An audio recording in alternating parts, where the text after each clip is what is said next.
വരാപ്പുഴ പാലം വഴി പോകുമ്പോൾ ഈ ചർച്ച് കാണാത്തവരെ ആരും ഉണ്ടാകില്ല. പെരിയാറിൻ്റെ തീരത്ത് സ്ഥിതി ചെയ്യുന്ന ലത്തീൻ കത്തോലിക്ക സഭയുടെ കീഴിലുള്ള വരാപ്പുഴ ബസിലിക്ക എന്നറിയപ്പെടുന്ന our lady of mount Carmel and saint Joseph ബസിലിക്കയിലാണ് ഞാനിന്നുള്ളത്. എറണാകുളത്തെ വരാപ്പുഴയിൽ 1673 ഈ ദേവാലയം സ്ഥാപിതമായത്. 14 പള്ളികളുടെ മാതൃദേവാലയം കൂടിയായ ഈ പള്ളിക്ക് 2020 മൈനർ ബസിലിക്ക എന്ന ബഹുമതിയും ലഭിച്ചു. വിശുദ്ധ ഔസേപ്പിതാവിൻ്റെ നാമത്തിൽ ഈ പദവി ലഭിച്ച ഇന്ത്യയിലെ ആദ്യ ബസിലിക്ക എന്ന പ്രത്യേകതയും ഇതിനുണ്ട്. എല്ലാ വർഷവും ജൂലൈ 31 മുതൽ ഓഗസ്റ്റ് 15 വരെ മറിയത്തിൻ്റെ സ്വർഗാരോഹണത്തെ ആഘോഷിക്കുന്ന 16 ദിവസത്തെ വാർഷിക സാഹോദര്യ ഉത്സവം ഇവിടെ നടക്കുന്നു. ഞാൻ വരുമ്പോൾ അതിൻ്റെ തയ്യാറെടുപ്പുകൾ നടക്കുകയാണ്.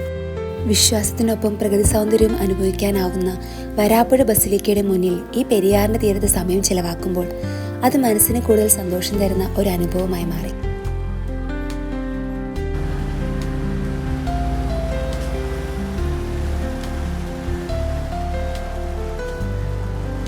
ഇവിടെ നിന്ന് എറണാകുളം ബോട്ടിയാട്ടിലേക്ക് പോകുന്ന ബോട്ടാണിത്.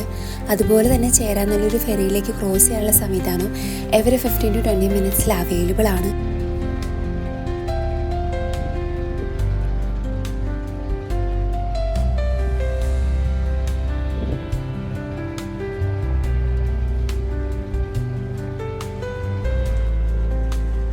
മറ്റൊരു വീഡിയോയുമായി നമുക്ക് വീണ്ടും കാണാം.